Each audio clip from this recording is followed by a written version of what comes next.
Welcome to the Profit First Show. I am your host, Jay Askew. If you're new here, welcome in. If you've been watching the show previously, welcome back. Now, we got 4 strong topics we're going to go over tonight, which is insane. Not just talking about what's going on in the economy, but what's happening in people's wallets. Like Samuel Jackson, what's in your damn wallet? You know, it all boils down to the money over here, which is why we call it the Profit First Show. So, like always, you guys can chat, or if you're watching this on replay, you can go ahead and leave your comment in the comment section down below. I do read the comments. You can share whether you disagree or whether you don't agree or whatever. Look, this is the internet, all right? We're going to debate. But anyways, we're going to get into the first topic of tonight, which is gas prices are rising and people are panicking and they're buying up all the gas. Without further ado, let's get started with tonight's show. Let's get it. These guys are hella smart as fuck. They're filling up their tanks, cause shit's about to fucking go down. What's it called? And in other places, there's no more fucking gas, guys. No more gas. We're about to fill up our tank right now too, cause Lord knows what the fuck is going on. Don't you just love it when people just consume because they're emotional about something, but whole time they were complaining about the price anyways. Like, let's be real. People have never stopped complaining about the prices of anything when it comes down to this economy, with gas, with the price of eggs. But then once they hear it's a shortage, you just feel motivated to get more and more and more. You're spending more money over time. But hey, I digress. Let's go into the next clip. Damn near $5 for regular unleaded. Oh hell no, I'm on Yates and 75th. Damn near $50 to fill up a 4-cylinder. Oh hell no. Damn near $5. Okay, so apparently in Chicago it's $5 per gallon to fill up your tank, or $4.09 to be exact, as we see in the clip. All right, people are just gonna round it up and be like, yeah, $5. It's not $5, it's $4.09. Anyways, let me know if this is crazy depending on where you live. What are the gas prices, and how much does it take for you to fill up your tank? Now, y'all gonna hate me for this. A lot of y'all hate me for this. I don't really care. I drive a Tesla. I drive an electric car, obviously. I don't have to worry about the gas. All right, but I'm not here to talk too much about Tesla. We're going to get into the clips that you want to watch later on in the show. All right, we're going to get into why people regret getting their EVs. All right, so I'm going to feed y'all that. But anyways, what does it take for you to fill up your tank? I do have a gas car. All right, it's a secondary car. All right, but it would probably take around $45 to fill up if gas was around $2.98. All right, but how much does it take for you to fill up your gas? And do you see the gas prices rising? Do you see people rapidly buying gas to save it up because they want to save money? Let me know in the comment section down below. So I actually ran up here to get gas. I had about a half a tank. I filled up last week and I paid about $2.53, and today it is $3.19. So guys, if you have not gotten gas, you may want to, because they're even saying tomorrow that the gas prices are going to go up. So that is one reason why I hurry up and want to pause real quick, because the way I think about it is, if you need gas to get to work, then you shouldn't complain about the price of gas. came and got some gas today instead of waiting until tomorrow. So right now I am at almost $26. I also don't care about that number on the screen. I really don't. Honestly, because if you got a job that's paying you every 2 weeks, you're going to have a paycheck revolve around. Now, a lot of you or some people may be in a situation where it's like they're living paycheck to paycheck. Believe me, it's not because the price of gas has gone up. It's not because, oh, well, they should lower, they should make it cheaper. It's not any of that. This is your financial obligation, what you're responsible over. All right. A $45 tank per week or even a $60 tank per week it's not your whole paycheck, man. You get what I'm saying? Maybe you don't, but that's okay. But this is the truth. And this is the Profit First Show. At the end of the day, I'm not here to soothe those type of people who have victim ass mindsets, talking about how, oh, well, Jay, the price of gas has gone up, and who are you to tell me that it's not going to affect my finances. You know you need gas to go to work. That's called a necessity. You know you need food in order to survive. That's a necessity as well. You don't have to get the most amount of gas. You don't have to get the highest quality of gas. You just got to get gas to go to work. You know what I'm saying? I don't understand how people complain about the price of gas, let alone they be driving. And I used to do this too. All right. But drive an extra 10 or so minutes to get cheaper gas, and it's costing you gas just to go there. But people are so focused on saving money that they can't ever learn how to multiply their money. It's actually really sad.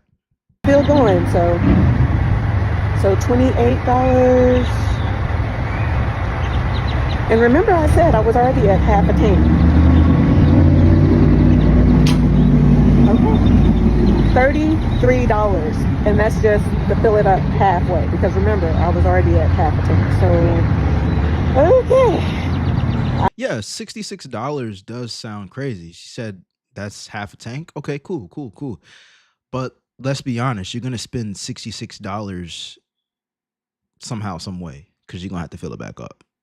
So really, it's about how much money you have now and how much is taking away from what you have now versus what you have coming in the future. Increase your cash flow. You don't worry about stuff like this. You know what I'm saying? That's why I'm an advocate of having side hustles, having more than one stream of income, investing your money instead of just being a consumer, getting out of debt. These type of things definitely matter. So many people don't count how much money they have until they're done paying their bills. They don't pay themselves first. And no, I'm not talking about you going on a cruise, going on vacation. Paying yourself first means reinvesting the money back into you so you can learn how to invest and become your own bank. Basically, you are your own bank. All right. But if the only way you know how to make money is to trade your time, you will always be in this trap. And that's just the cold, hard truth. There's no arguing about that. I am not looking forward to this, guys. So, yeah, kind of scary. Yeah, the way I see it, and even though I own an EV, all right, prices do go up depending on what times of the day it is, all right. If it's more of a busier hour, then they'll charge us almost double the amount, all right. But what I'm here to say is when any amount of anything goes up, that's a necessity for me. I'm already in that aggressive state where I'm like, yo, we got to make this money. You know what I'm saying? I believe people are too chill on how aggressive they have to be towards making enough cash flow to not have to worry about these simple things in life. We're talking about gas, y'all. Gas. It don't matter if you have a luxury car or an economy car. You need gas in the car in order to be able to use the car. Otherwise, what would be the point? It'd be a piece of metal with some rubber on it, and you wouldn't be able to take it anywhere. You get what I'm saying? So why even worry about those type of simplicities in life when you know you can take advantage of a lot of things in life? Your cell phone, you can make money with that. Using your cell phone, creating content, investing, watching videos, learning how to invest into stocks, learning how to trade options. So many people keep themselves in a box and, they choose to be distracted, watching Netflix, watching Hulu, paying attention to social media, things that don't educate them.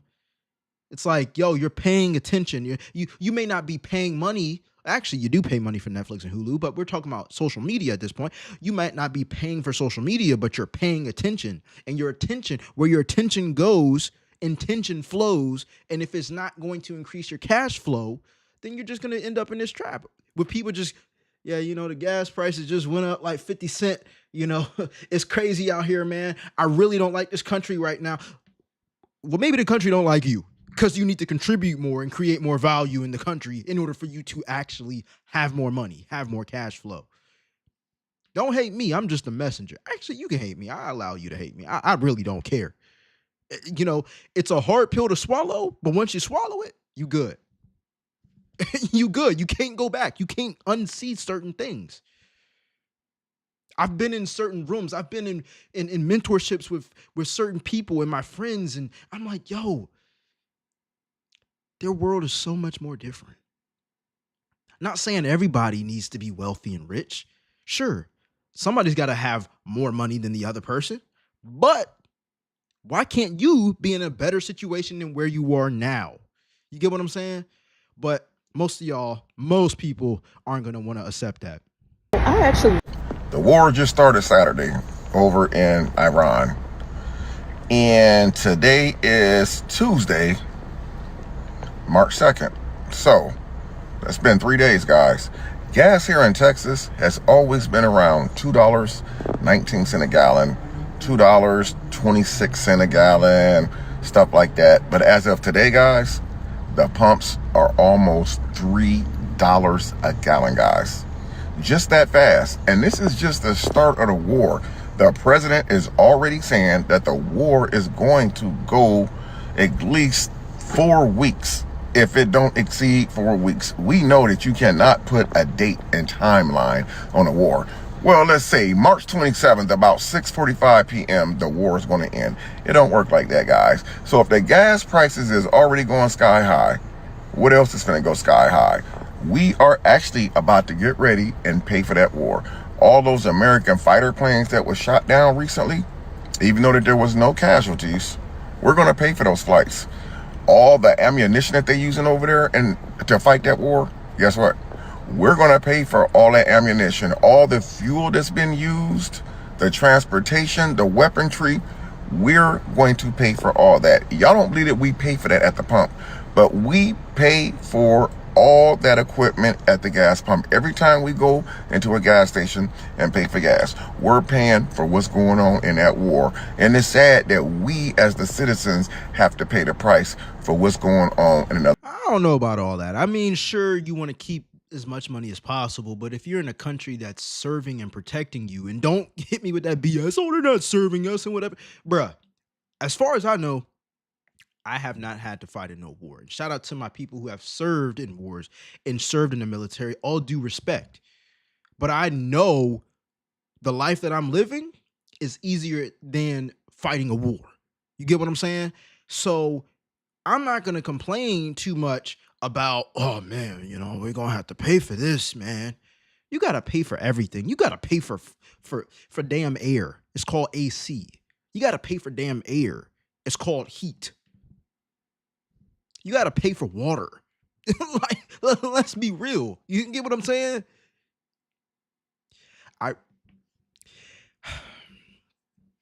If you make more money, then the issues that poor people have because they have a poor people mindset don't bother you anymore. If you just make more money, you ain't got to be rich. You just got to make more money than the poor people mindset.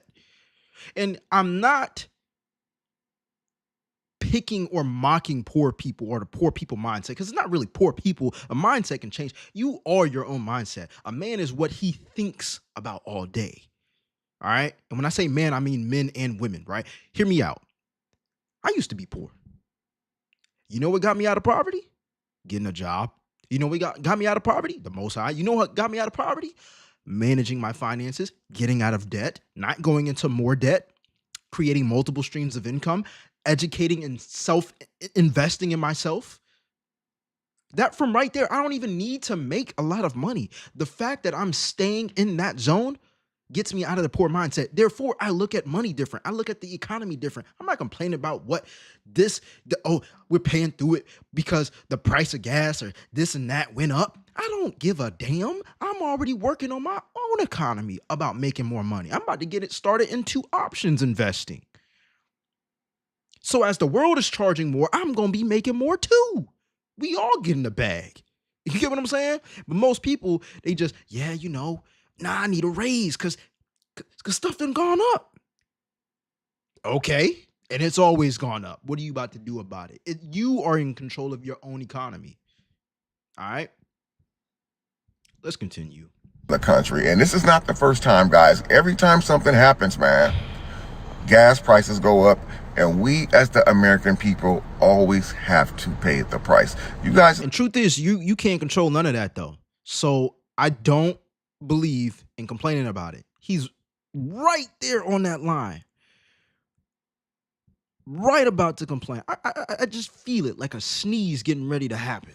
I'm like, bro, please don't start complaining about it. Because what you're explaining, none of us can control it.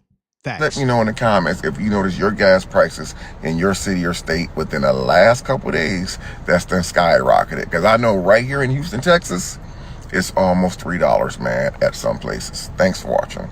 Okay, bet. So he didn't complain. Shout out to this creator. All right, it's all right to be aware.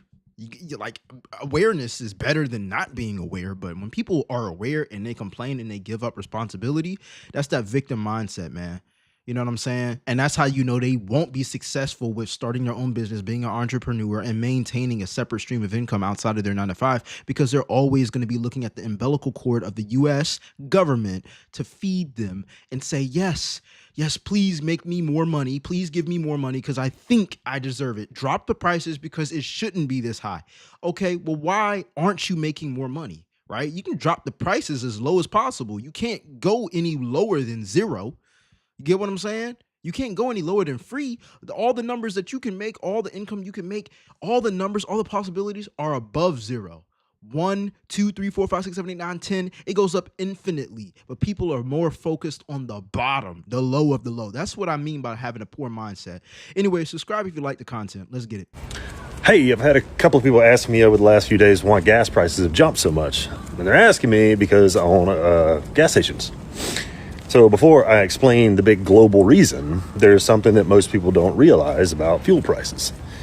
The cost of fuel is constantly fluctuating, sometimes throughout the same day. For example, I might get a price notification in the morning for what fuel costs at the terminal. That's called the rack price, but by the time the tanker truck actually gets loaded and drives the fuel to my station, the price could already be different from what it was that morning. So now that right there is crazy.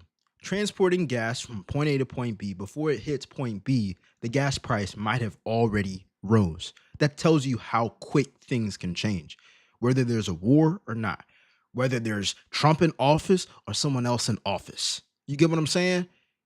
This is coming from someone who is in the field or owns a part of what's happening right now when it comes down to gas. the price is constantly moving based on the global oil market, supply, demand, shipping, et cetera, et cetera, et cetera. A bunch of analytics that are way too boring to get into right now. So instead, let me give you a simple metaphor. This straw represents a place called the Strait of Hormuz in the Middle East. And this is where about 20% of the world's oil supply passes through. Think of this straw like a highway for giant oil tankers. Now imagine those tankers are warned that if they try to pass through, they're carrying hundreds of millions of dollars worth of oil. They may get shot and end up at the bottom of the ocean. So from the tanker's perspective, it makes a lot more sense to hold back and wait until it's safe instead of risking losing their entire payload and having their ship look like Swiss cheese at the bottom of the ocean. And here's the part that people don't understand. Markets don't wait until the oil disappears to raise prices. They react the moment that supply might be at risk. So let me give you a funny example. Imagine someone announced tomorrow that Chick-fil-A might run out of chicken nuggets. The nuggets still exist today, but if people still think tomorrow there might not be nuggets, everybody runs to Chick-fil-A today. Suddenly, that's what I'm saying. The demand goes up because people think, or the actual supply goes down. They think the supply goes down, or it actually does go down. All right. This is called urgency. And this is how they create a market where people literally just want to buy just to make sure they have it. This happens with stuff people don't even need, by the way. All right. I remember going to high school and seeing, I don't even know how they were able to buy it and afford it. Maybe they did have that type of money. I know I didn't. You know what I'm saying? Working at Subway. You get what I'm saying? They'd buy shoes, you know, Yeezys or Jordans or whatnot. Oh, they only made about, you know, this many pair. Oh, you know, they're going to run out within the first 20 minutes and the website's going to crash down. Bruh, they can make as many of those shoes as they want to. They created a limited supply and affected other people's emotions in order to buy it and want it more because there was a limited supply. It's a human nature to want what you can't have.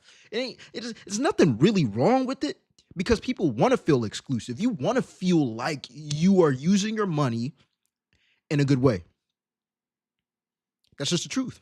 You like the car you drive because of the brand or the reliability, and you have pride in that. You want to have pride in what you spend your money in, right? And they prey on that with people. But this type of stuff is economic and it's business, and it creates its own market, especially when stuff like that happens, like a war or, you know, an oil tanker getting shot down or whatnot, or whatever he's explaining right now. So let me know your thoughts on this in the comment section down below. Let's continue.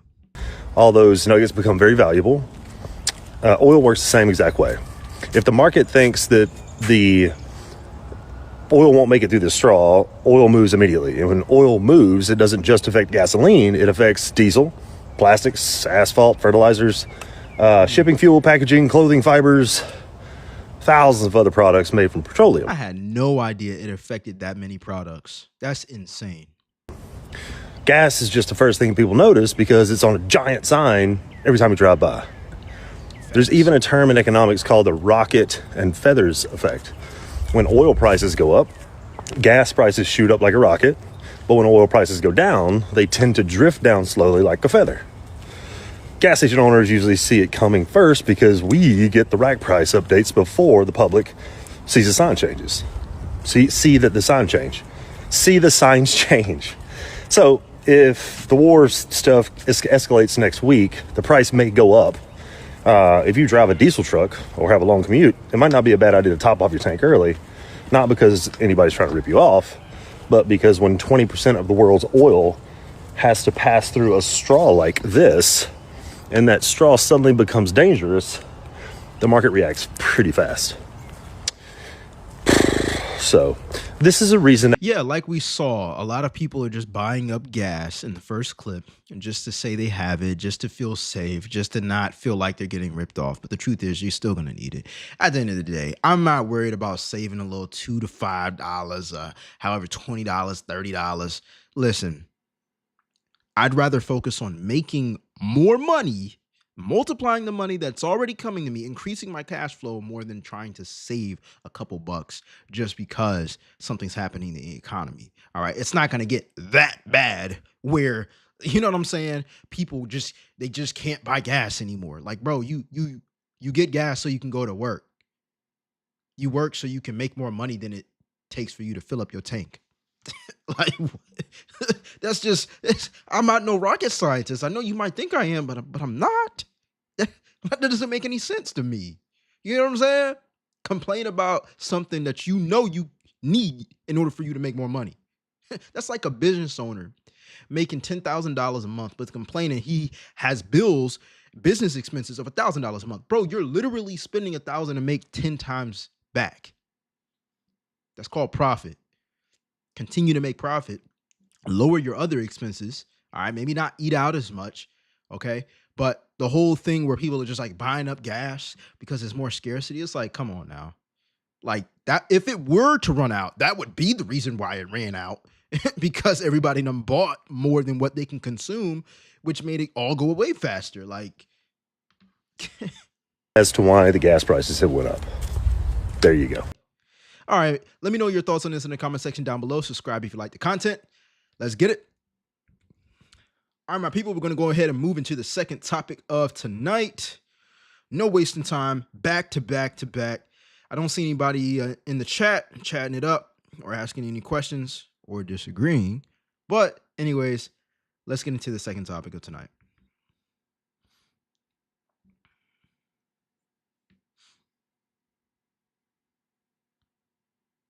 This is your sign to never get an electric car. Bro. This is the most annoying shit I've ever dealt with. I mean, that's give it back. I hate this car so much. We've literally been trying to go home, but we can't get home because there's no fucking battery left. And we've been driving around, I think for like 2 hours now, trying to find a charging station. Pause. Okay, so I've driven about 5 electric vehicles. I have never had to look for 2 hours to find a charging station. Now, I don't know where they're at. What I am going to say is sometimes them charging stations would be like 40 minutes away. Sometimes those charging stations would be 10 minutes away and they'd be out of service and you had to drive 20 minutes away. It can be very stressful. Let's continue though. and all of them are either full and people are literally like lined up waiting for these fucking stations, or the gate is closed to them, or they're out of order, like, and I'm so fucking tired and hungry, and Yeah, that is true. I forgot about that aspect. Now, I will be clear on this. I drive a Tesla. What I drove in the past was like a Kia Niro or Miro or something like that, and another EV. But when I was driving those EVs, you had to go to third-party chargers. Number one, they only had like 4 available. Number two, those chargers are slow as hell. So people are literally sitting there for like 2 hours. And yes, you have to wait for them to be done. Hopefully you don't run out of charge by then. And then you have to charge for how many ever hours you have to sit there. There was countless times where I was sleeping in a parking lot, very unsafe, of like Target or, just a mall area or something. And I would fall asleep for hours just to let the car charge up. And it wouldn't even have a full tank almost. Just complete trash, right? People getting mad at each other, the stations being out for whatever reason, complete trash. The infrastructure definitely isn't there unless you have a Tesla. I know a lot of y'all, I be reading the comments, a lot of y'all be like, yo, as soon as you started talking Tesla, I just left. Listen, my show is about making money, man. If you don't like what my likes and dislikes are, I really don't care. I mean, shoot, you don't agree with everything anybody says. So at the end of the day, it is what it is. I drive a Tesla. The infrastructure is way better. Never had problems with that. Never had to stand or sit in a line. Never had to wait 2 hours. The most time that it ever took me to charge fully was 35 minutes, and that's to charge fully in terrible weather. You don't have to do that. You can leave a half a tank, and it would have taken me like 15 minutes. But hey, I digress. Let's continue on. I'm gonna try to make this video short, sweet, to the point, but I feel like I have so much to say about the car itself, and this has nothing to do with like Elon Musk or anything, because I know, people's feelings on him in general. This is just about the car, okay, and why I would never, ever, ever get it again. First of all, I feel like Tesla is so like 2-3 years ago, literally when I got the car, I feel like it was a big thing. Now I'm just kind of like, I feel like they're kind of corny, to be honest. That's just how I feel. But it's not about that. It's actually about the car, okay? I have a white on white Model 3. I just didn't want an SUV at the time. I didn't need an S, so I got the Model 3. So I know that is like the most basic level car that they produce. But with that being said, so my car gets 280 miles per a full charge. And there's so much to be said about the charging situation, but if you drive a lot or you do not have a charging unit in your living situation, whether you own a home or in an apartment complex, this probably is not going to be a great financial decision for you.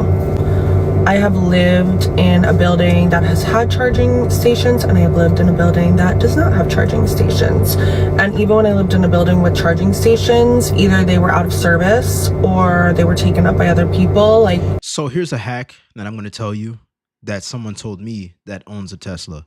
When you get an apartment complex, yes, you can look for apartment complexes that have EV chargers. And if you don't like EVs, okay, cool. So that might be one of the things where you'd be like, well, that's exactly why I wouldn't get one if I didn't own a home. Well, here's the thing. Get a garage if you're in an apartment complex. It might be $100 to $200 extra on top of your rent per month. Yeah, it's $100 to $200 extra, but hear me out. Number one, if it has an outlet, you can charge. As long as they have outlets, you can charge. Number two, you're probably still spending less in money per month charging your car, or just not even charging your car, but renting out the garage, because they're not going to charge you for electricity in the garage. But let's say you were to pay $200 a month for the garage at your apartment. Well, guess what? Most people pay around $200 a month for gas, if not even more. How much do you pay to fill up your gas card? Let me know in the comment section down below. All right. If it's not $200, cool. But I know a lot of people probably spend $200 per month just hearing how, cars are these days. I mean, I was spending damn near $200. I had a 2004 Volkswagen Passat. All right. $50 a week, easily $200. All right. Anyways, let's continue. 70% of the time, I would say. Luckily, I live in a county where there are a ton of charging stations, but it's still an inconvenience. Like, let's say I am getting home late at night and I don't feel like driving out of my way to go to a charging station to then drive home. Or even the other day before I went away for a couple weeks, I had to charge my car. I left it charging for a while. When I went into a store, I was like, oh, I have all this charge before I go away. When I came back, I had like maybe 8% left because the car just eats up the battery whether you're driving it or not. That's because of the live cameras around it for the most part. And yes, Yeah, but it doesn't drain it that much. This is me speaking firsthand. I did an experiment and I forgot to show you all, but I do remember a good estimate around the numbers. There was a time where my car was like on 15%. Now imagine your phone on 15%. You know it's not going to last too long, right? Especially if you're on it. But the way a Tesla works is when you have it sitting in your parking lot or wherever you're at and it's not charging, it is using the security cameras. Now you can have that option to turn it off, but I don't because it's like a car alarm for it, right? So anyways, yes, the battery did go down. It only went down 3% on an 8-hour shift. So when she's saying something like, yeah, you know, I went grocery shopping, like, bro, you ain't go grocery shopping for 8 hours. I already know that, hands down. All right. It didn't go down that much. And 15% is probably about, for me, 15% on my car might be something around 50 miles. I'm not 50 miles away from a charger.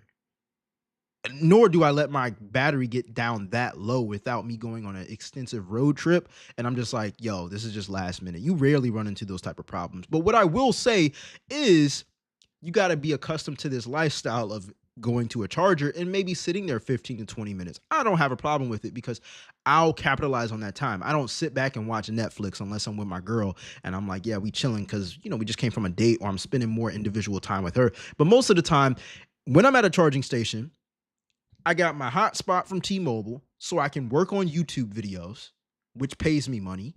And I got my laptop. I'm working. You get what I'm saying? So I'm capitalizing on that time. Yeah, a lot of people would waste 20 minutes, but damn it, most people waste 20 minutes anyway sitting on the toilet scrolling on their phone. So a lot of people just be, yeah, you know, I couldn't be me to sit at a charging station. Bruh, you sit at the kitchen table, you sit at your couch, you lay in bed and waste your time watching TV and scrolling. I don't do that. Two different lifestyles. Whatever. You know what I'm saying? It is what it is. I'm not mad at you. I'm just saying, like, people act like they've never wasted time before. And I'm not wasting time when I'm at a charger. But that's just me. Can't speak for everybody. you can turn them off, but I just still think that is just an inconvenience. And I also feel like when the weather is mild, so I don't need to use too much heat or too much AC, the car will hold its battery. But most of the time I either need the AC in the summer or I need the heat in the winter, and it just absolutely eats up the battery. Again, I want to hear these numbers because he's saying like facts, but to what degree? A normal person who's never driven a Tesla or even an electric car, I can only speak for Tesla because the rest of the electric cars are just trash. They're just trash in my experience.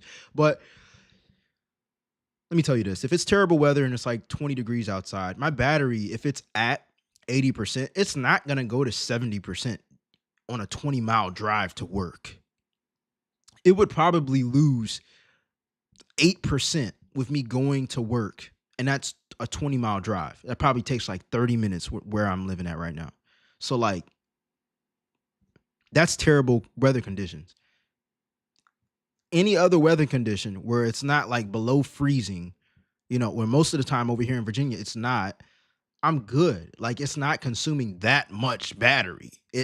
Or range. It's just not. Like, you don't fuel up your car every day. You don't need to do that with your Tesla every day. Like, people just be saying it because they want to see that number at a certain amount, and they're more aware of it because it is an electric car and it is off a battery percentage, and you can relate to it a lot more. Your gas ain't just draining out, but there is something called fuel efficiency. It depends on the weather where you're living at as well. Your gas car can guzzle up more gas because of the climate as well. But people don't talk about it as much because batteries are way more noticeable when it comes down to draining mileage.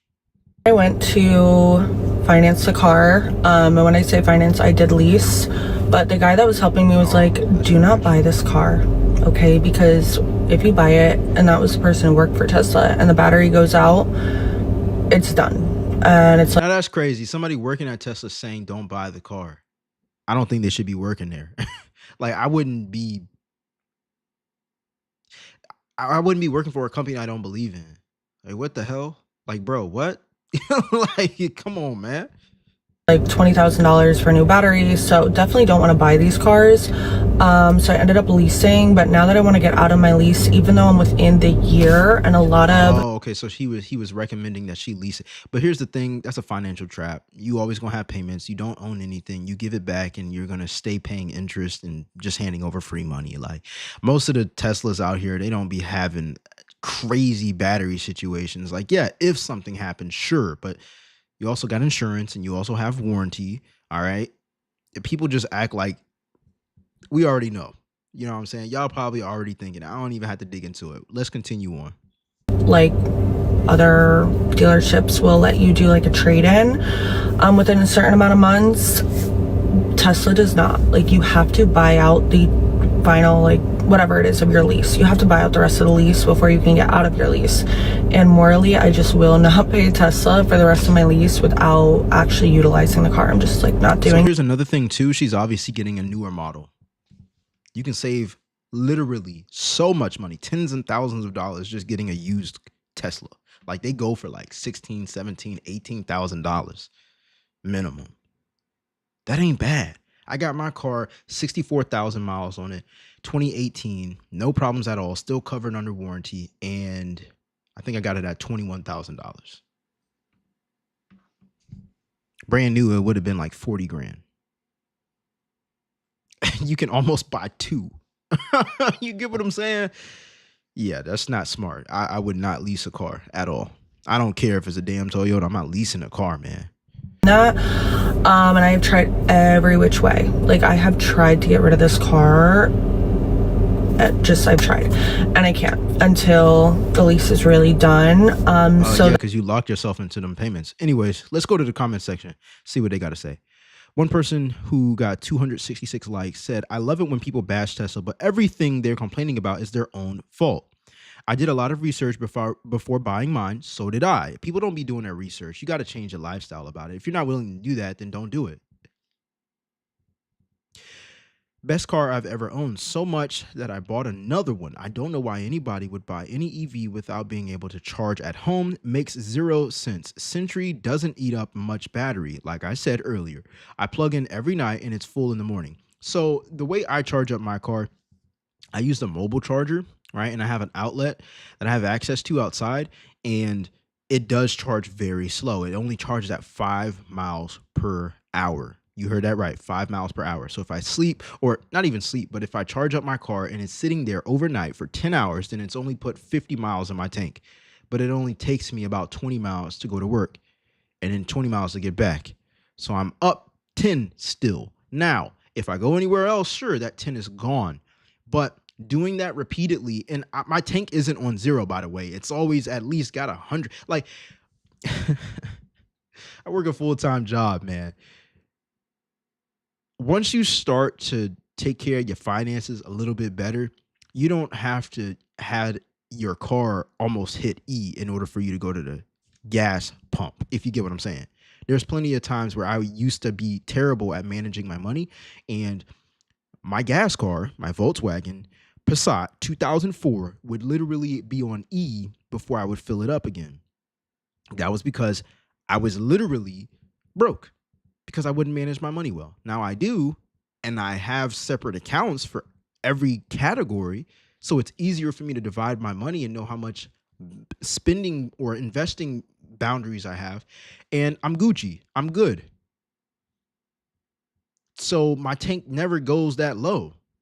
I don't understand. Like, and during the weekend on Saturdays, you know, you stay in, you don't go up and get up as early. Like, that's when it charges extra. Sometimes it hits that 80% threshold where that's kind of like the max battery that you get, not because that's as much as it can hold, but it's healthier for a battery to be at 80% than at 100% just sitting there. So that's the way I think about it. But let me know your thoughts on this in the comment section down below. Kia EV6, count your motherfucking days.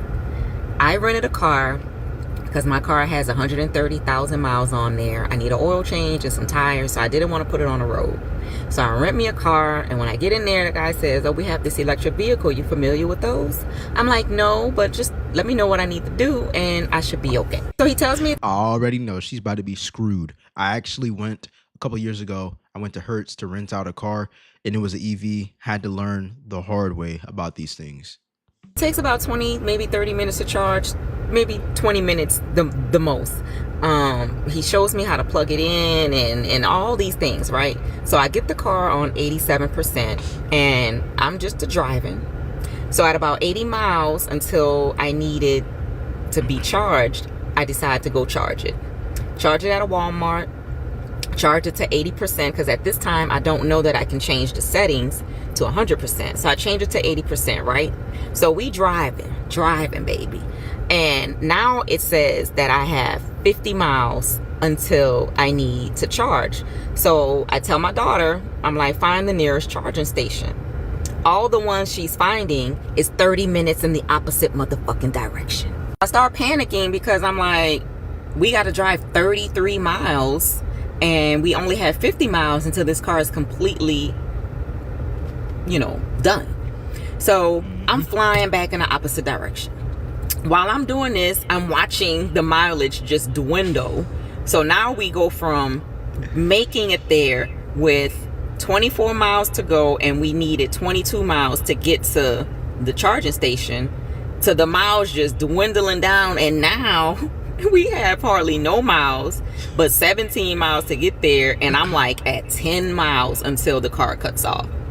My daughter's in the seat Googling shit about the car, like, if you slow down, it'll conserve some of the energy. I turned off the air, I turned off the radio. I'm driving, and the exit is a little further ahead. I can see it, and now we're at like 5%. We get off the exit, y'all, and the car just starts going from like 70 miles per hour, and it just dwindles down. Now I'm going like 5 miles per hour. I turn at a light left, and the car just stops.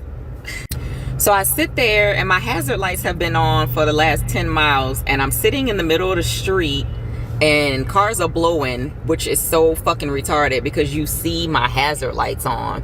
So I decide to turn the car off and try to see if it'll come back on. It does, and then I start creeping again. I'm 0.2 miles away from the charging station, and I'm praying to Jesus Christ. This is hilarious. This is literally the exact same experience I had when I had a Kia. The exact same experience. I was half a mile away, and I could see the charges. That we can make it there. So then I get to another light.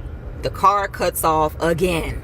So I turn the car off, and I turn it on again, and it comes on. And now I'm driving 5 miles per hour. I make a left, then I have to go to the end of the street and make another left. And when I do that, there's a hill. So now I'm going down the hill, and I'm just coasting.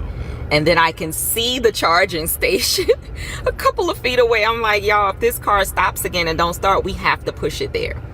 So we cruise on in and make it to the Walmart parking lot where the charging station is. Please don't tell me that the charging station is unavailable. Please don't tell me that. And when I get there, I am flustered. My hands are shaking. I have yelled at everyone in the car. My oldest in the back talking about, you being so negative. I'm like, girl, shut the fuck up. Like, we is stuck. I will never in my life rent an electric vehicle. They will have to force me to buy one. I get they trying to, do all this electric shit. This shit's dumb. Now, I don't know. Hey, I'm going to just say this. Infrastructure. A lot of people don't know what that means. I'm going to break it down to you. The same issue that I had when I was driving a Kia. And it's not Kia. It's literally that there's no car company that owns the charging stations for their specific cars other than Tesla. As far as what I know right now, like you see Tesla chargers, right? And then when you look anywhere else, it's like EVgo or Go Electric or all these other third party, which is cool and everything, but it's not as many out there as gas stations. there's not as many Tesla charging stations as gas stations, but there's way more Tesla charging stations than these third-party stations that these other cars have to charge at. They have to. Tesla doesn't allow every electric car to charge at their stations, which also limits how many people can use the charging station, which also solves the problem of not having to like sit in line. Unless there's a lot of people there, of course. But not only that, but the cars themselves, they don't guide you to going to the actual charging station. Tesla, as far as what I know, is the only one that has the infrastructure inside the car. So I don't have to look on my phone and, oh, go ahead and look this up so I can find the nearest charging station. Nah, I'll talk to my car and be like, take me to the nearest charging station. And it'll be like, okay, 5 miles away. Or you can plan a whole trip and be like, let me go home. And it's like, oh, home's 150 miles away. Halfway to your trip, stop at this charging station for 15 minutes so it can charge up and put some more power into the battery. Not fill all the way, but just charge up just enough so by the time you get home, you're at 40% instead of 20%. You get what I'm saying? It makes it so much more easier, but a lot of people don't give it the chance or even test it out, which it shows within itself. When you hear people online talking about, yeah, they're just trash, they're just terrible, just shut up. Because it just automatic, like people who have tested them, most people actually understand how easier it is for you to do that versus driving another electric vehicle made by a different company. But that's a crazy experience because that's literally what my experience was a little bit over a year ago with a Kia that was an EV. If there was ever going to be a time that I was going to cuss on the internet, it is right now. I am like so angry I could cry. And I know that this is like the biggest first world problem, but it like really sucks because I had a client today at 8 a.m. and I worked until 7 p.m. And tomorrow, right directly from work, I'm driving to a leader retreat for the youth group that I work at. And so I drive an electric car. I need my car to be fully charged so that I can drive to the mountains.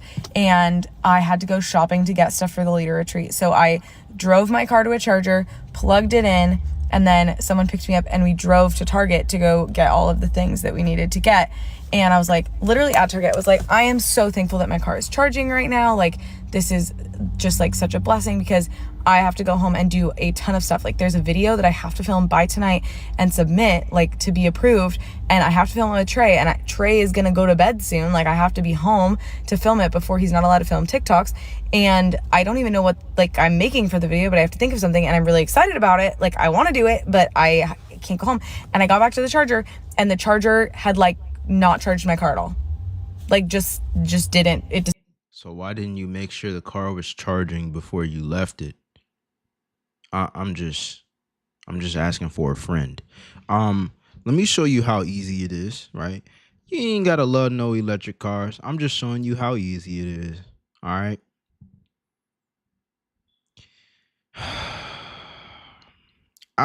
It doesn't sound like she's driving a Tesla, but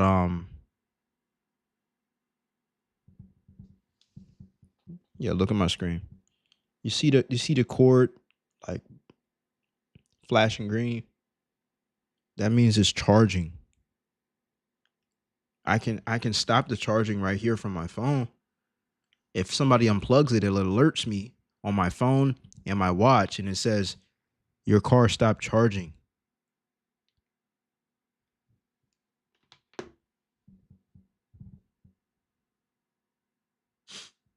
Decided it didn't work. It's been sitting here. It would have been fully charged by the time I got back. So now I'm having to sit here again to get just enough charge to drive home because it was at 3%. I don't want to hear none of that. That's her own fault. That's like putting a gas nozzle in your car and then not pressing the lever or the handle to it. And you talking about, oh my God, I wasn't fueling the whole time, but I swiped my card. Bro, that's your fault.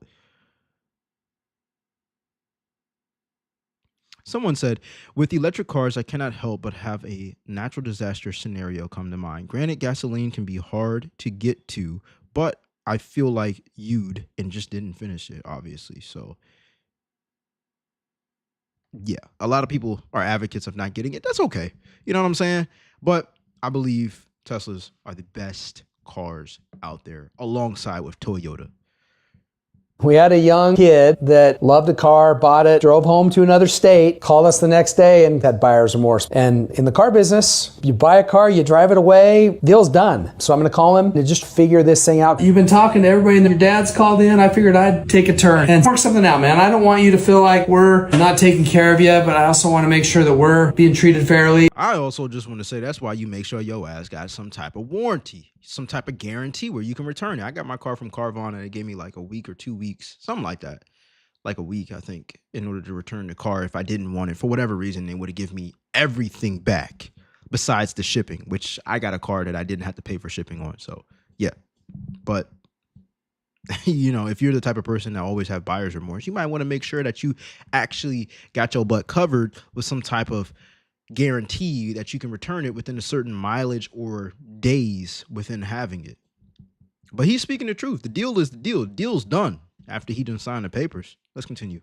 I don't think you need to be in a bad spot. I don't think we need to be in a bad spot. Did you just like, oh crap, I shouldn't have bought an electric car? The car is great. I love the car. There's nothing wrong with it except for the charging. That is a deal breaker for me, honestly. I don't have my own home. I live in an apartment, so there's no way to charge at my house. My parents don't want to put one because they don't have any electric vehicles. And then I don't want to stop every hour and a half and charge my car for 30 minutes when I could just fill it up in 10 and get triple the range. That stuff was true before you owned a car. Those are all facts, whether you owned the car or not. So I'm just trying to understand how we got there after you bought it. I've driven a gas car my whole life on the highway. Gas cars get better mileage for the most part. And so I was under that same impression. Like, it's the complete opposite for me, you know. And that's supposed to be his fault. Like, and what he's saying is very over exaggerated, but that's supposed to be the car salesman's fault. Yeah, I've been driving an EV every day for the last 7 years. It does take longer to charge than it does to fill up with gas, no question about it. But I save so much money on the gas, it's worth it to me. I probably would get pretty used to it if I kept the car, but I just don't think I'm willing to make that conversion at this point in my life. I will admit I didn't fully understand what I was getting into. I want to try and work something out specific that can work for you and for us. I don't want to feel like I have to buy a car from you guys. I don't want to feel like obligated. If you want to have this work out for you in some way, you do have to buy a car from us. I'm not just going to take the car back, dude, and say, sorry, Andrew, you're 19, you made a mistake, wish you the best. You're going to ask me to lose thousands. Yup. Time to man up. Being responsible. This is what so many people try to dodge. This is why we cover videos like this. It's not just happening with cars. It's happening with debt, student loans, that. It's happening with credit cards. It's happening with, oh my gosh, why is this bill this much? Why is my mortgage like this? Why do I have to pay? Because your ass signed up for it. Plain and simple. Of dollars because you didn't do your homework. That's not fair to us. You need to take some responsibility here. You don't just get to return a car after driving it however many miles and days and changing your mind, getting cold feet. That's not how it works. That's not how the law works. That's not how business works. And that's not fair to us. We don't have to do anything. You bought that car on your own free will. You're a big boy. Car's exactly what is advertised. I don't want you to be unhappy. That's not how we roll. So buying a car from us is the only way. Is there a car you found that you want? There is one, but the only problem is I know that you guys are going to mark it up from what it costs, obviously. But you're right, we will. I'm going to make a profit on a car that I'm selling. Like, why do people get so mad when it comes down to getting stuff marked up? Like, bro, you're marked up as an employee. You're one of the most expenses a business has when it comes down to taking care of business.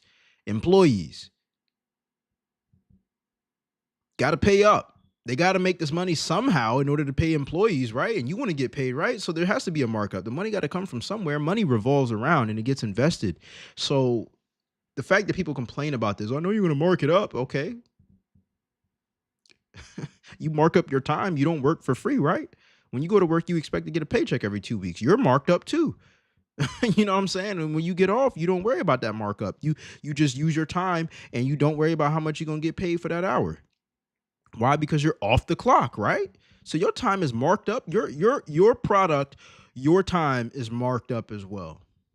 On you. Tell me a year, a make, and a model of a car you want, and I'm going to go look on the dealer auctions right now and see. So what is it you're interested in? A Hyundai Sonata Limited. I'm looking at one here that's a 2021 black with 60,000 miles that we could get for that mid-20s that you'd be in good shape on. Let me do some work. Hey, sounds good. Okay, thanks. All right, see you, babe. It's crazy that someone regrets the EV lifestyle and they didn't do enough homework to understand what is the EV lifestyle. But anyways, subscribe if you like the content. Let me know your thoughts in the comment section down below. Let's get it. All right, my people, we're going to go ahead and move into the third topic. People quitting and regretting quitting their jobs. And it's actually multiple stories that might just shock you because this stuff happened recently. Subscribe if you like the content. Let's get into it. Today really sucks. What's up, guys? Y'all, I'm struggling so hard today. I took the deferred resignation program and have so much regret. I have so much regret.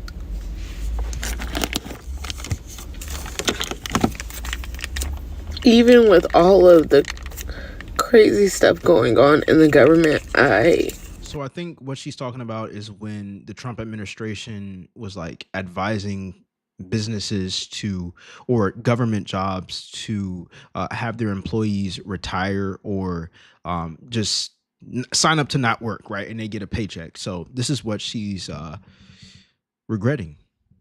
really miss the security of that job.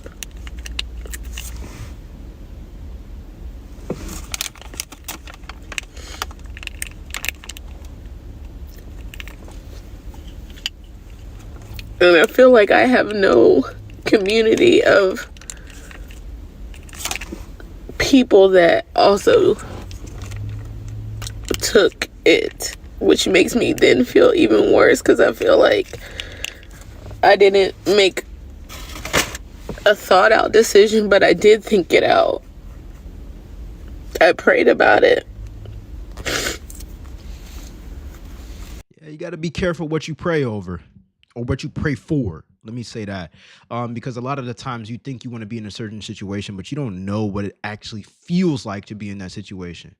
Grass ain't always greener on the other side. And it can be greener on the other side. Don't get me wrong. Don't get me wrong. I ain't the type to be living in no negative ass mindset like most of the people who have negative mindsets. All right, I was about to say y'all, but y'all be watching a Private First show. Y'all not negative thinkers. I would repel people who are negative thinkers, and people still watch me because they hate. But at the end of the day, yeah, she made that choice.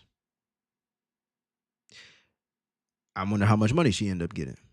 But she said she missed the job security, and to me, that a lot of people, I know that means consistent pay, right? A lot of people don't invest into themselves. They waste some money. They burn through money quick. They don't recognize how much more money they need in order for them to live a lifestyle that they're used to and also attain some sort of freedom with it, especially if they don't have other streams of cash flow coming in or income coming in. You're making it harder for yourself because that cash flow has stopped now. I'm so frustrated with my decision.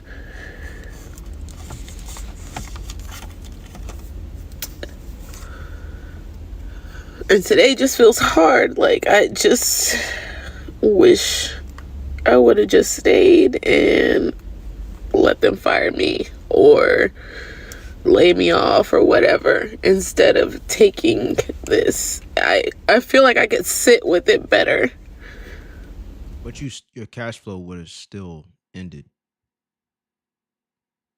You get the mindset that she has right now is like, if I were to have it another way, it would have felt better. This is exactly what had her end up in this situation in the first place. Self-sabotage. But let me know in the comment section, what do you think this type of mindset is? Do you think that she shouldn't have taken this type of deferred resignation program? Let me know in the comment section down below. I'm just really struggling today.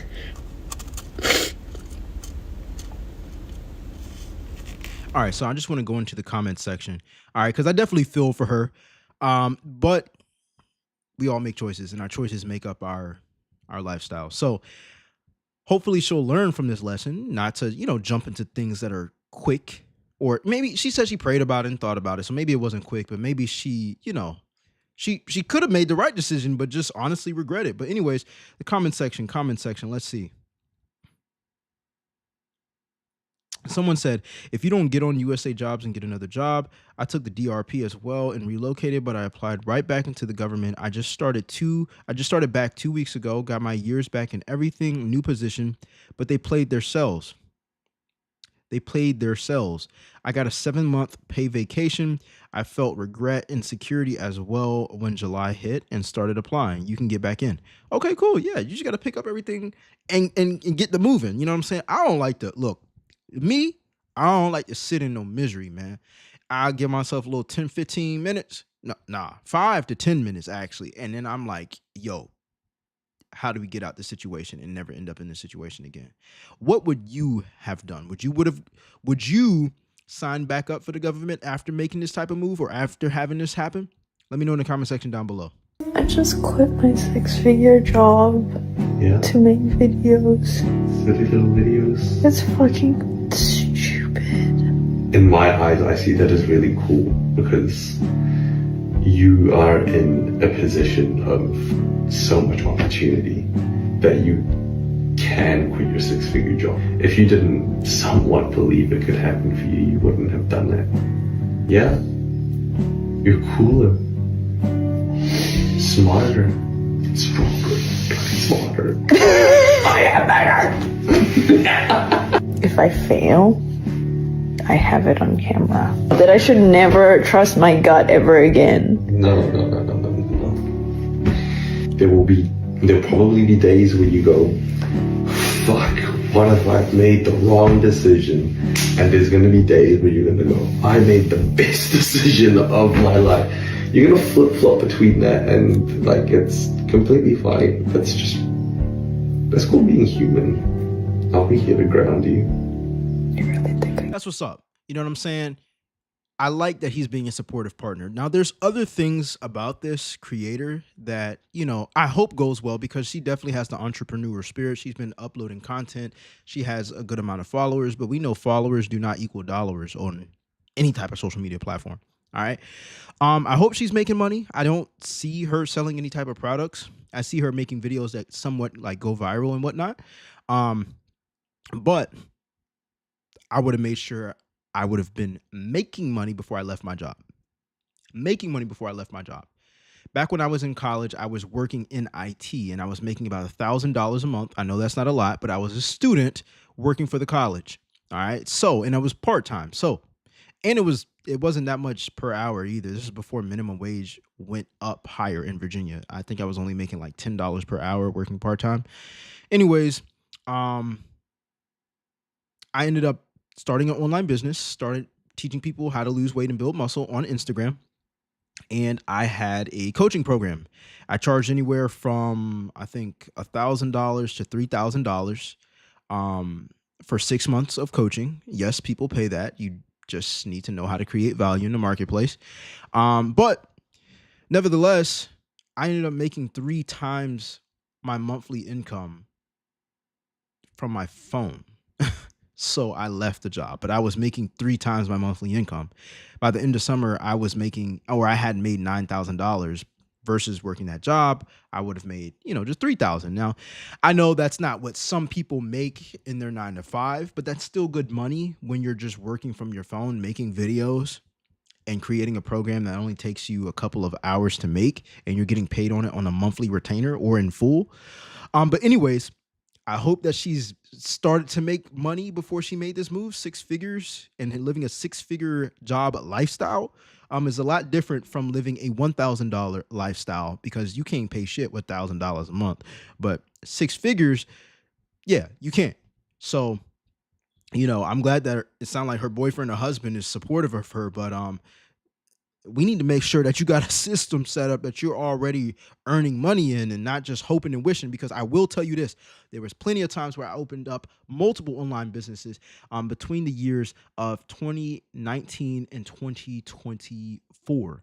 And it went up and down for me. It made it so much more stressful in order for me to do the business, because I was so desperate to pay my bills. I was so desperate to make money that it took I don't even want to say business is fun. It's enjoyable. You do enjoy the process as an entrepreneur, but it just took so much stress. It's like, yo, I hope this blows up because like I need money to eat.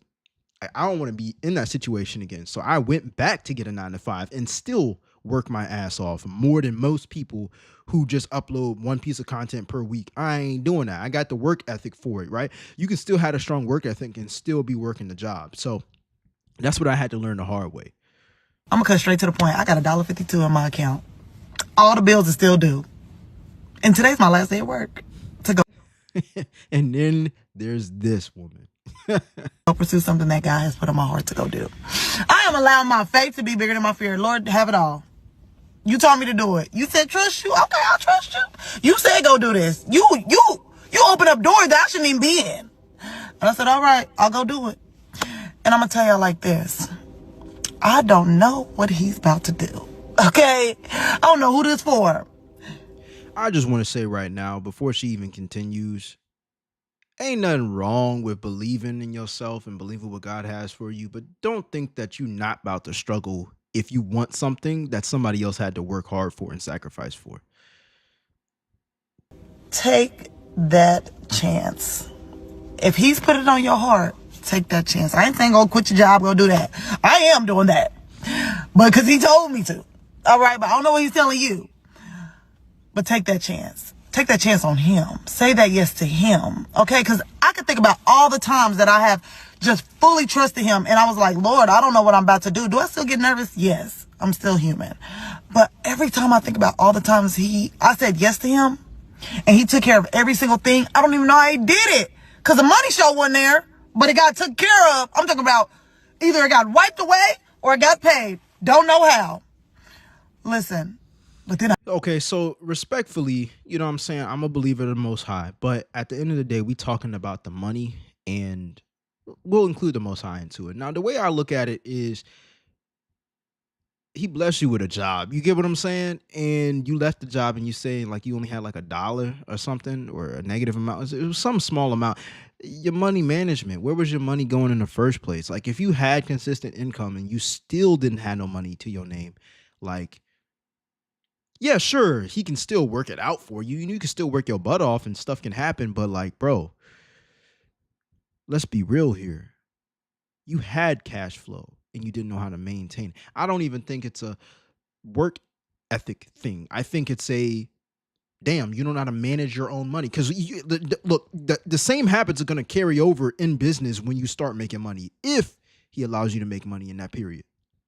You know what I'm saying? Since you're dependent on God so much and just saying it, it's like, bro, like I don't look at it like that as like some type of wish. Yeah, you know, I'm gonna go ahead and just jump into it. Like, yo, I'm gonna make sure my stuff is lined up straight. And it doesn't always work like that. But at the end of the day, you having a job is a blessing.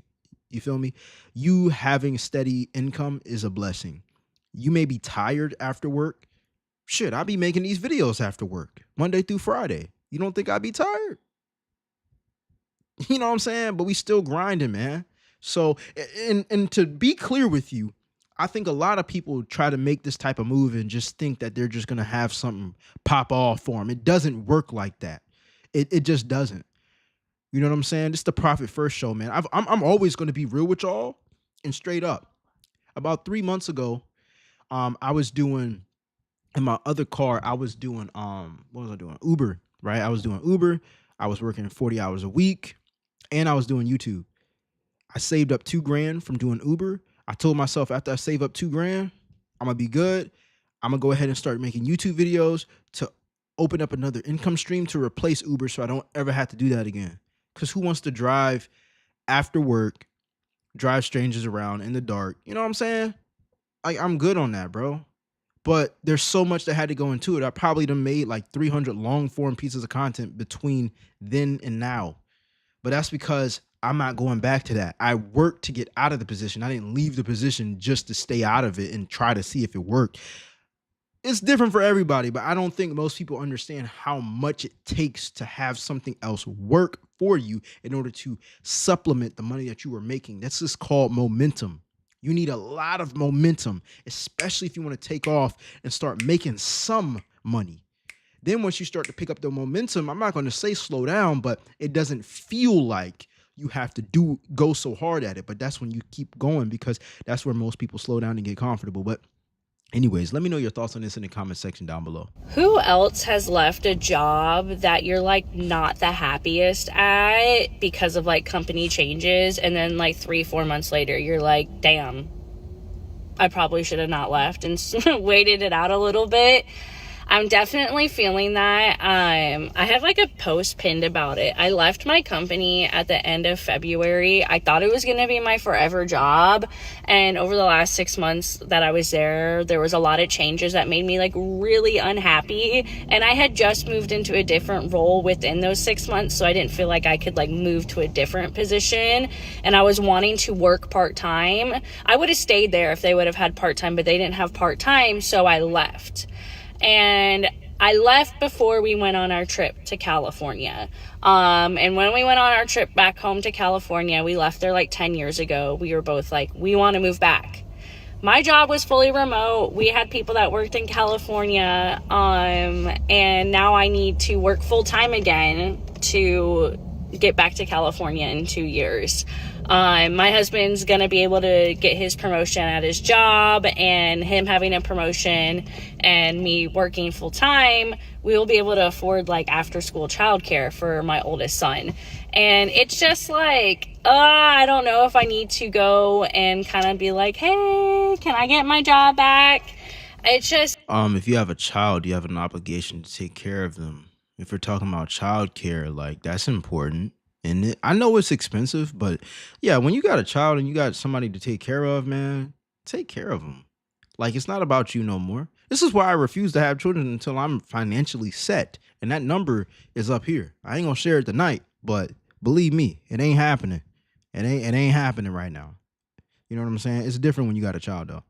I tried to do the waiting tables thing and for just like fun extra money. And for me, I really just like getting that big chunk of money every 2 weeks. Like, yeah, getting the cash every day is whatever. But I just honestly, I like sitting on my butt.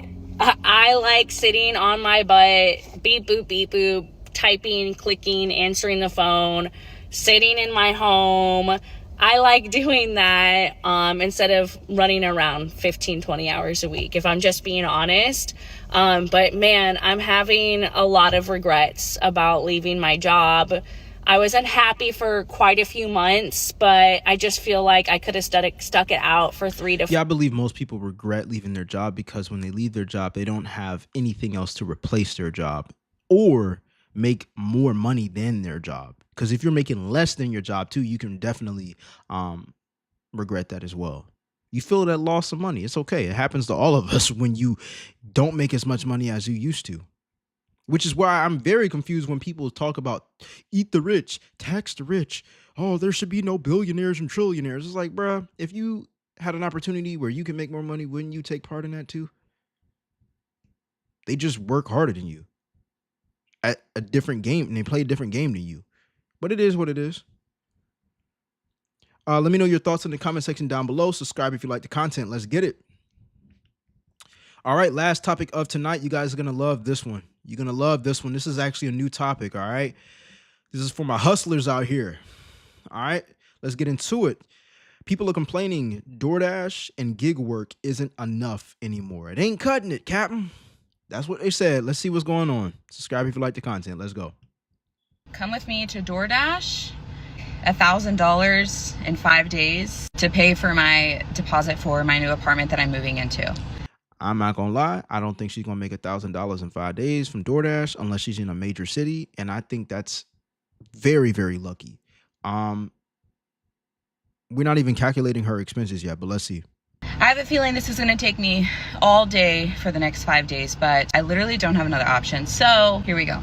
Picking up this order, it's paying me $5.50. And I'm only going 4 miles down the road to deliver it. So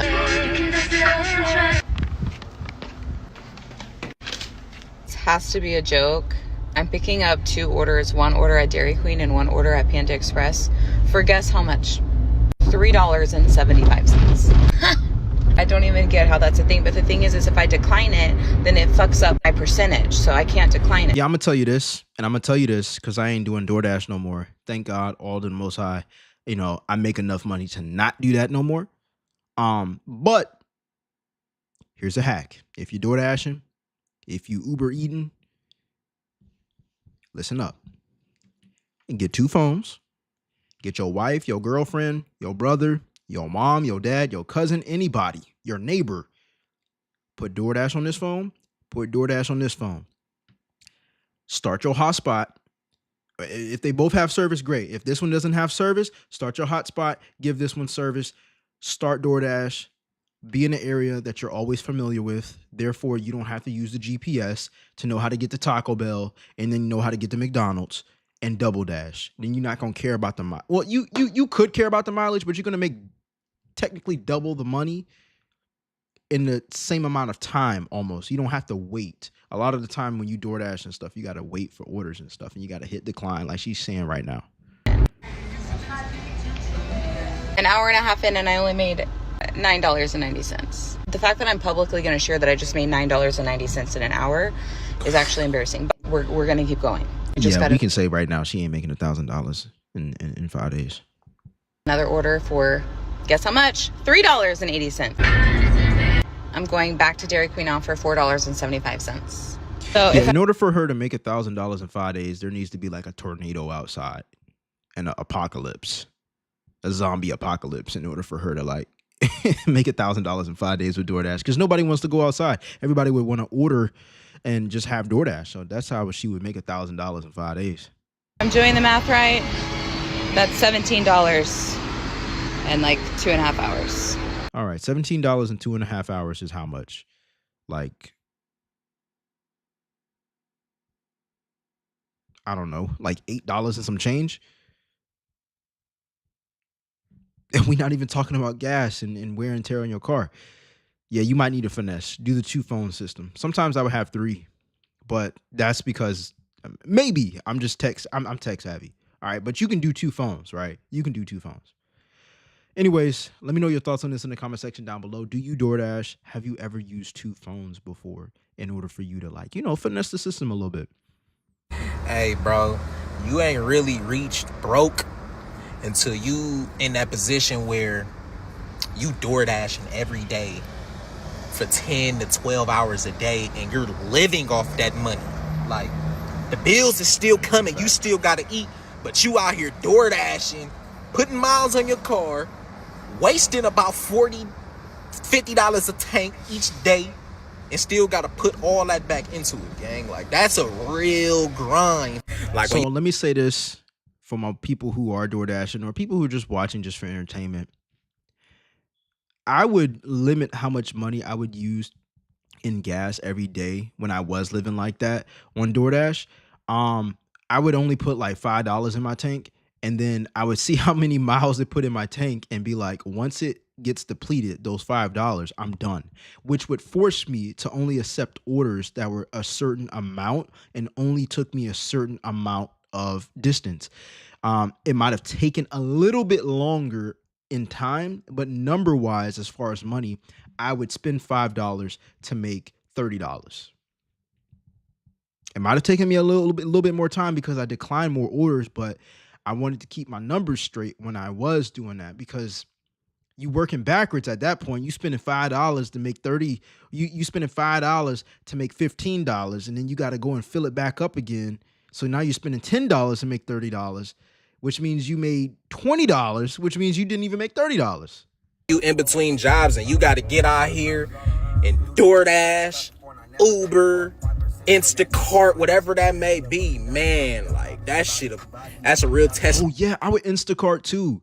I would use the double phone system for Instacart. I think I got banned that way, but I didn't care. Again, I'm saying this because I don't have to do it no more. All praise to the Most High. All right, but I would use 2 phones. My girl, I would use my phone. I would have a hotspot, and I would be in the same store. Say if Kroger or Walmart, right? I had an Instacart order. I would only Instacart in the same grocery store. And so because I was in the grocery store that I always go to locally, I already knew where all the stuff was at. I'm zipping, I'm moving fast, right? Doing 2 orders. And Instacart is amazing because the people order their groceries and Instacart gives you so much time because it takes time to shop. And then you got a full grocery store sometimes. And so they give you more leeway time to deliver the groceries. People get their groceries, they're happy because Instacart already told them, yeah, you can expect your groceries, within an hour and a half. And it's like, damn, an hour and a half, they only live 5 minutes away from here, right? So I would do that too. I would run up a bag on Instacart and DoorDash. Sometimes I would do Instacart on 2 phones and DoorDash on those 2 same phones. To your will and how much you want to better your situation, boy, because it'll have you to that point. Like on some real shit, I done been there, bro. Like, facts. Ubering, DoorDashing 10, 12 hours a day, trying to just get $100. Like, that's a great day. When you get $100 doing that shit, that's a great day. Everybody tipping, all the orders is coming in. Like, them was one of the days you prayed for in that time period. And I ain't gonna lie, bro, like that time. Someone said, I used to pray for times like this, to rhyme like this. Time period of shit, that shit wasn't it, bro. Like, I got to the point where I was selling all my shoes damn near. I'm selling little shit I could find that I don't need, shit I once worked hard for, but at the time it just don't matter, you feel me? Shit, life goes on, you could go get all that shit back. I was this close to selling my P5. I ain't get that down bad, but I was close to. Hey, me too, man. But my girl got my P5 for me years ago. I wouldn't do that with somebody who gave me a gift. But what I will say as well is this gig work, yes, it doesn't pay as much as it did in COVID because obviously people aren't just sitting at home in quarantine anymore.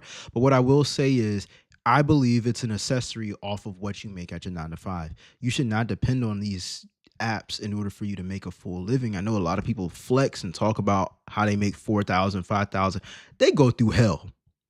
They be working 10 to 12 hour shifts. Yes, I commend their hard work, but like we're talking about hours that are very weird because they're not doing it all day. They're doing it during the rush. You know what I'm saying? Lunch rush, dinner rush. You're not gonna be able to spend time with your family. I get it. There's seasons of that stuff, but like it's also very unsafe. You know what I'm saying? All praise to the Most High. I've never gotten robbed doing it. I've never, I've had altercations before, you know what I'm saying? But I know how to stand up for myself and defend myself. But there's been plenty of situations where it could have turned south. But I know how to also de-escalate before it even gets there. So, it just, it's a dangerous game. If you want to keep playing it, if you want to pay your bills and I'm not doing that. I DoorDash and did that stuff not too long ago to save up money so I could work my butt off on this YouTube channel so I can buy my time back at least, put $2,000 in my savings account, and then be able to work on my YouTube without having to worry about if I were to run into a little small emergency. You get what I'm saying? And then now YouTube replaced DoorDash. So yeah, I'm still up late at night, but I'm in my office. You know what I'm saying? I'm looking at a screen, not at a road. You know what I'm saying? I'm looking and reacting to strangers, not having strangers in the back of my car. But on everything, bro, one day I fucked around and hopped on TikTok, gang, and I was on some bullshit looking up. Yo, this is wild. I never even watched this video before. Like, we're watching it right now. So he's talking about like making money with content. That's actually wild. To get some money and shit like that, right? So I happened to come across this one video and they pretty much was trying to, put niggas on game, side hustles, all that good shit. And they introduced that one app called Shipt to me. And I definitely... Okay, never mind. I thought he was talking about making money through social media, but he's talking about using your delivery app. Yeah, they might pay more and stuff, but it's still the same game. Anyways, let me know your thoughts in the comment section down below. Are you getting paid less with DoorDash or other ride sharing or delivery apps? Have you ever done it before? And what was your situation and how did you get out of it? I'd like to know in the comment section.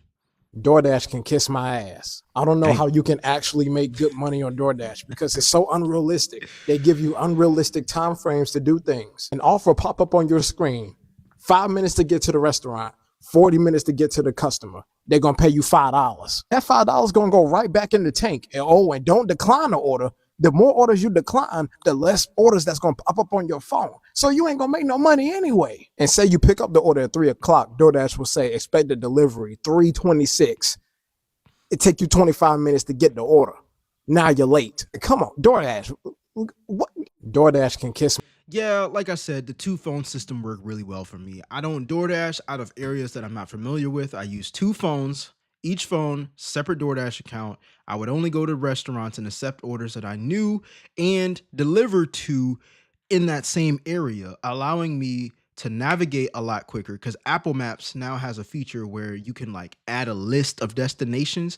And so I'm gonna add destination 1, which is the one that needs to be delivered first before I add destination 2. But it needs to be it needs to make logical sense. So destination 1 has to be closer than destination 2, and it all mapped out. But it is a lot of multitasking, but that's how I would finesse if it's still doable. I'm pretty sure it's still doable. It's just a lot of, extra mentality that has to be used with it because you're not using one phone. But that's how I would do it. I would use it to save up. I would use it to invest into myself, into a mentorship or something that actually helped me make more money to get out of that position, because there's no way somebody should be living off of just DoorDashing and Ubering and stuff. Like, unless you live in a major city or something like that, but I'm good on that. I'm good on that. Plus, we're not even talking about car insurance. We're not talking about wear and tear on your car. We're not even talking about fully expenses that it takes, like an oil change or even gas. And if you're the type of people or if you're the type of person to say, well, they give a discount off of oil, bro, you still got to fork money out. Okay, I know, I did it for years. You still got to fork money out in order for you to do it. You get what I'm saying? Oh, you're getting a college tuition. That's great. They paying some type of tuition. You still got to do it though. You get what I'm saying? You still have to do it. I'm just saying it's not safe. It's not as safe as people make it seem. It's more wear and tear in your car, and you working some crazy ass hours. I don't think that's something that people should depend on in order to just make a living. I think that you can leverage your skill set, leverage your knowledge, and invest into yourself, or leverage your money that you already have and save up and multiply your money. But anyways, I digress. This is the Profit First Show, man. We always going to talk about money. Subscribe if you like the content. Let me know your thoughts in the comment section down below. Let's get it. All right, that is the end of the show. This show was 1 hour and 26 minutes short. All right, we're getting more straight to the point. Hope you guys like it. Let me know your thoughts in the comment section down below. I will see you all tomorrow. I'm out. Peace.